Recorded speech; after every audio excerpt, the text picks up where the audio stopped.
Jeg fik lige et par kommentarer omkring, at den video, jeg havde uploadet, var ikke super fed kvalitet, og det vidste jeg også godt. Derfor får jeg altså lige en ny i lidt højere opløsning, så I måske kan se lidt mere af, hvad der foregår herover. Det drejer sig om, det er at retusere hud i Adobe Lightroom. Og det er faktisk ret simpelt. Stil jer i Develop-modulet, find jeres billede, og hvis I har nogle små urenheder, bumser, modersmærker, et eller andet, som I gerne vil af med, så kan I starte med at bruge den her over, som hedder Spot Removal. Klikker bare på den, klikker på en urenhed eller bums, I nu vil fjerne.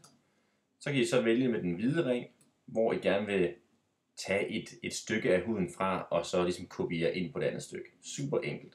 Når I er færdig, klikker bare på Spot Removal en gang til, og så er den væk. Skin Retouch preset i Lightroom finder I heroppe i den her pensel. Klik på penslen, og så ud for effekt, der er så en masse forskellige ting, I kan vælge. Der er Exposure, Brightness, Contrast, Saturation, Clarity, Sharpness, Color, og så til sidst er der også Soften Skin. I Lightroom 3 er der nogle flere valgmuligheder. Der er blandt andet noget, der hedder Whiten Teeth og et par andre super fede ting. Jeg kører stadigvæk Lightroom 2, så den viser jeg ikke i den her tutorial her. Og det er også kun hud, det drejer sig om, og det er nøjagtigt den samme i den her udgave af Lightroom. Klik på Soften Skin. I kan se, at det den egentlig gør, det er, at den trækker clarity ned, altså fjerner clarity, fjerner skarphed.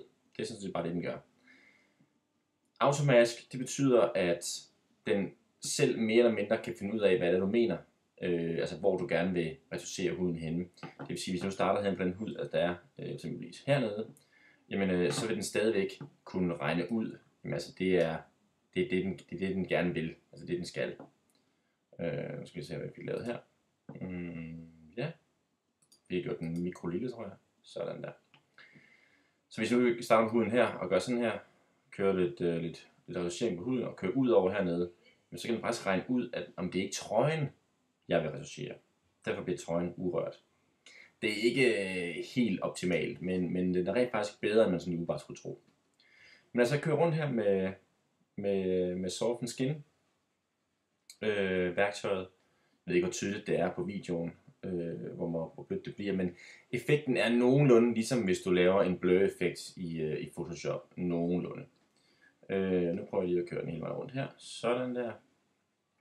Og det man så kan gøre, hvis det er blevet for blødt, det er simpelthen bare at hive i den her slider herover, så kører clarity ned igen, eller op er det jo egentlig, og så den bliver mindre blød. Og det er sådan set måden, man også ser hud på i Lightroom. Super enkelt, super hurtigt.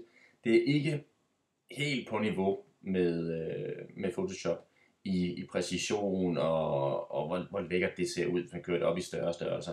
Men til små billeder på nettet, der er det ganske glimrende. Så vil jeg kun ønske dig en rigtig god fornøjelse. Leg lidt med det. Det er super nemt.